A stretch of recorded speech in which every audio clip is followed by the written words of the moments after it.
Brazilian তারকা Militao এই কেমন অবিশ্বাস্য গোল। দর্শক, এই কি দেখালো ব্রাজিলিয়ান ডিফেন্ডার মিলিতাও। দর্শক, রিয়াল মাদ্রিদের হয়ে গুরুত্বপূর্ণ ম্যাচ খেলতে গতকাল মাঠে নেমেছে ব্রাজিলিয়ান তারকা মিলিতাও এবং ব্রাজিলিয়ান উইঙ্গার ভিনিসিয়াস জুনিয়র। এসপানিওলের বিপক্ষে এদিন গুরুত্বপূর্ণ ম্যাচ খেলতে মাঠে নেমেছে এই দুই ব্রাজিলিয়ান সুপারস্টার, যেখানে দুজনে করেছেন অবিশ্বাস্য পারফরমেন্স এবং ব্রাজিলিয়ান ডিফেন্ডার এডার মিলিতাও করেছেন রীতিমতো অবিশ্বাস্য একটি গোল। দর্শক, ম্যাচের শুরু থেকেই আক্রমণাত্মক খেলতে থাকে রিয়াল মাদ্রিদ, যেখানে ডিবক্সের বাইরে থেকে প্রায় অনেক দূর থেকে একটা বল পেয়ে যান ব্রাজিলিয়ান ডিফেন্ডার মিলিতাও।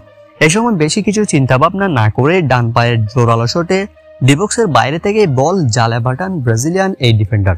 ম্যাচের 22তম মিনিটে মিলিতাওর গোলে এগিয়ে যায় রিয়াল মাদ্রিদ এবং প্রথমার্ধ 1-0 গোলে এগিয়ে থেকে শেষ করে তারা। এরপর ম্যাচের দ্বিতীয়ার্ধে 47তম মিনিটে কিলিয়ান এমবাপ্পের গোলে 2-0 এগিয়ে যায় রিয়াল মাদ্রিদ এবং এই ম্যাচে দুর্দান্ত পারফরমেন্স করেছেন ভিনিসিয়াস জুনিয়র। অসাধারণ কয়েকটা বল বানিয়ে দিলেও তার সতীর্থরা গোলে কনভার্ট করতে পারেনি সেগুলা। শেষ পর্যন্ত এই ম্যাচটি 2-0 জিতে নেয় রিয়াল মাদ্রিদ।